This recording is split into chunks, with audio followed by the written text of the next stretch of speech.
Model turunan dari pempek Palembang yang biasanya dipadukan dengan telur atau tahu, kini mendapatkan sentuhan baru di tangan Indah Wulandari, penjual makanan rumahan dari Talang Kelapa, Banyuasin, Sumatera Selatan. Inovasi terbaru ini diberi nama model ayam mercon. Model ayam mercon merupakan kreasi model dengan menambahkan tumisan daging ayam bercita rasa pedas agar model tidak terasa monoton. Untuk membuat model ayam mercon, prosesnya mirip dengan model pempek pada umumnya.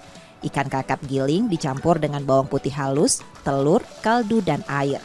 Adonan ini diulen hingga kalis dan dicampur dengan sagu hingga rata. Setelah itu, adonan dibentuk bulat dan diisi dengan daging ayam giling yang telah ditumis dengan cabai, bawang merah, dan bawang putih. Kuahnya pun istimewa. Indah menggunakan bawang putih dan merah, lada, serta udang yang dihaluskan untuk menambah cita rasa. Model bersama kuah, irisan timun, dan bihun siap disajikan. Indah mengaku telah menjual kudapan ini selama 1 tahun terakhir. Kebanyakan kan biasanya kan model itu isinya telur, tahu. Saya kan pecinta pedas juga kan, jadi terinspirasi lah isi mercon. Kalau isi cabai aja kan udah banyak kan, jadi kita kasih daging ayam dicopper, dicincang-cincang. Ternyata respon masyarakat peminatnya banyak. Terus kalau udah order sekali pasti balik lagi ordernya kayak gitu.